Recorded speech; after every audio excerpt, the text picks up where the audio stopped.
So this is a pop-up past creative hang-ups activity, and we're going to start on the right hand side of our card with a blind line contour drawing. So you look in the mirror and try to look at your paper as little as possible and start at one point and just follow the shapes. It's going to give you something quite quirky and strange and a good possibility to hear your inner critic. But I've always loved these because they kind of don't count because you weren't looking. So for me, it's a really playful way of freeing up and playing and having some fun. I've tried this a bunch of ways, and one way I really liked was a big frowny inner critic face, and I was thinking this is a great way of outing your inner critic, of getting that voice that I have not really noticed is there, and I hear it and I'm impacted by all the rotten things it says, but I'm not always super aware of it. So this activity of bringing it to conscious level, I think, is really empowering. And I've been really influenced by Danielle Kreisa, who has a beautiful podcast called The Jealous Curator. And she stopped doing it and now does videos in investigation. But I subscribe to her daily art newsletter, No Such Thing as Too Much Art. And oh my goodness, that's a good one. Okay, I hope it shows up on camera. So I've got my inner critic, and I'm going to make a speech bubble of one of the things that my inner critic says to me. And I'm not going to do the speech bubble until I've written what I want to say. And my inner critic's been ramping up about this workshop, so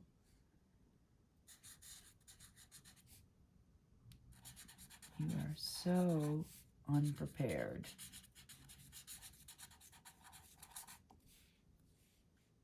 Not professional. And you don't even know how to spell.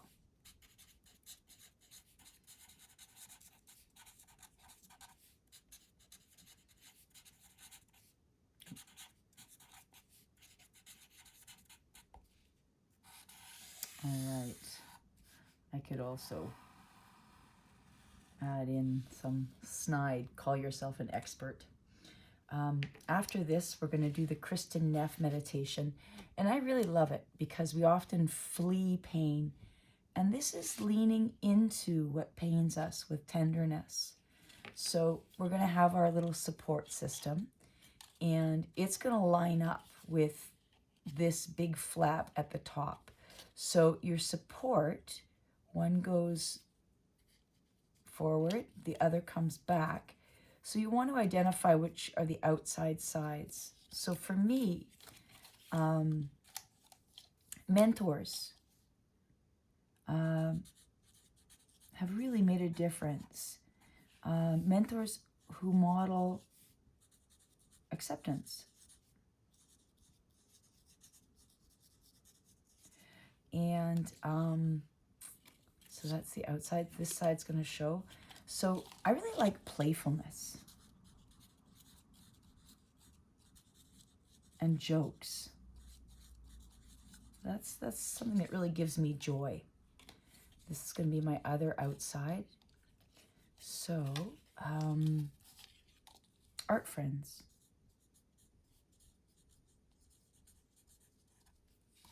And another place I really,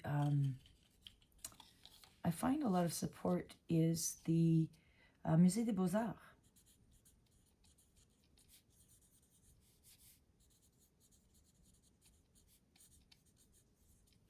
Okay.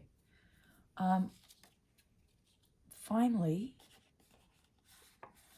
I'm going to rewrite my inner critic hiss in a way that's actually supportive and helps move me forward.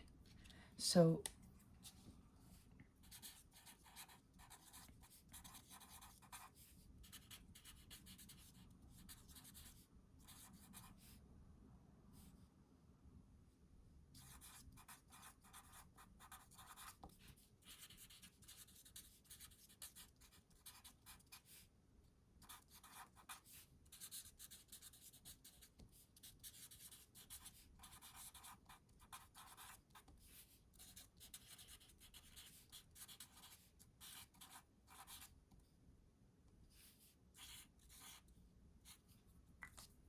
all right, so glue time. Doo-doo-doo. And I'm trying everything out. I'm hoping these little cheapo glues work. For a long-term project, I would use white glue and hold it for 30 seconds. This is just a little workshop, so if you do want to make it permanent, just don't glue it at the workshop.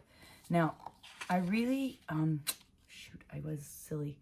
I should have taken a little nick out of this with my scissors to show my other direction, and I'll have that prepped for us. So I've got my crease here, and I'm actually going to crease it right now so I can see that edge, and I want it on this edge here, so I'm good. I'm going to just center it. Is this right? It doesn't really matter actually, because that is the edge and it goes in the center, so I'm all good. And I am going to hold this. So yeah, I really hope this is a helpful workshop to people. And with the Google Docs, I've shared some of my favorite resources. And yeah, I've really had some big struggles where I've noticed that my teeth are clenched and I'm so frustrated. And this self-compassion element, I just adore Kristen Neff. I love the idea of fierce self-compassion, of holding ourselves accountable like a kind coach rather than ripping ourselves apart. This looks pretty wonky. I don't know. This does not look like it's been creased in the right spot. So I'm just, yeah, I'm going to fix it up. I've got some errors to work out, little kinks, but it should be okay. So I've got my two little legs, my supports, and I'm just going to estimate. I'm going to see where that should be going roughly. It should be that space again. And this should be going this way, and that should be going, okay, that looks pretty good. Now, when I go to place it, I'm going to move it just to the outside of my center crease. And I'm going to glue one edge. I didn't hold that other seam very well. I'm going to hold it down. Oh, I'm upside down. Good Lord. Okay, I'll work on the other side. Phew! Glad I caught that. Now, I'm not going to worry about that too much because I'm going to fold it down and over. Okay, that sorts itself out. Good. And I'm going to put my glue on this little foot. This is such a wonderful pop-up card technique that I learned from Duncan Birmingham. And I'm not sure. I'll make sure he's in the resources as well because he's just wonderful. All right, so I'm going to hold that down. Whew. It's really important to keep your glue on only the surfaces you want. When you get into other spaces, you get into lots of problems. So, yeah. Dun-da-da. There it is. Pop up past our block ups, our hang ups. I hope you enjoyed.